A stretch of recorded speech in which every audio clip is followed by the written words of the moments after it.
Good evening. This is CTV News for Wednesday, March 7th. I'm Denise Douglas. And I'm Byron Scott. Thank you for joining us. We start our news tonight with a new warning from AAA. Be extra careful when you see emergency vehicles on the road. At least 11 people were killed and 53 injured throughout the metro area in crashes involving fire trucks between 2010 and this year, according to AAA. A spokesperson for the organization says the reason for this is that there are many drivers who are distracted out there. He adds that this is a problem that is often preventable. People say, I don't have time because I'm so busy. I have to be at a certain place at a certain time. I'm going to ignore this emergency vehicle. And we see that every year in this country, almost 100 people are killed in crashes involving emergency vehicles. The problem with this scenario is that in many cases, when the lights are flashing and the sirens are blaring, that emergency is rushing to either the scene of a crime or to the scene of an emergency where lives may be hanging in the balances. And the inaction, poor reaction, or wrong actions by motorists could not only cause a crash, we could cause a life to be lost because the emergency vehicle did not reach the scene in time. Now, here are a number of tips to keep you safe on the road. Don't play your radio so loud that you can't hear a siren. Immediately pull over when you see an emergency vehicle, and be careful when you're actually passing one.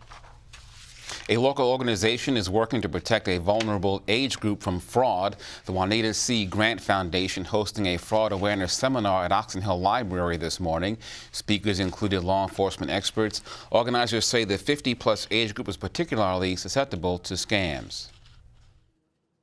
So we thought going into the tax season, and a lot of people are getting their Social Security, looking at filing taxes and doing those electronically and receiving refunds electronically.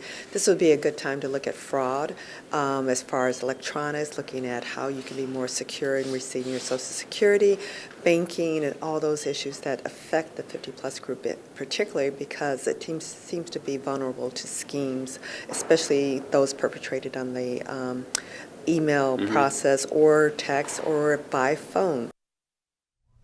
The organization is also hosting its annual 50-plus workforce seminar in September.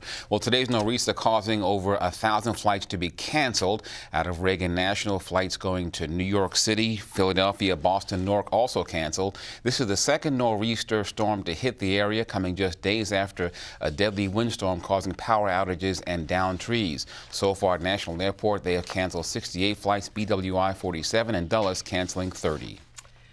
A 14-year-old boy has been arrested for making threats via social media against Crossland High School. The incident led police to beef up patrols around the campus in Temple Hills yesterday. They now say that after investigating, they found that the boy had no means to carry out the threat to shoot up the school, which is what was tweeted out yesterday. He has been charged in this case. His name has not been released since he's a juvenile. Police are urging parents to strongly talk with their children about the seriousness of such threats and the consequences.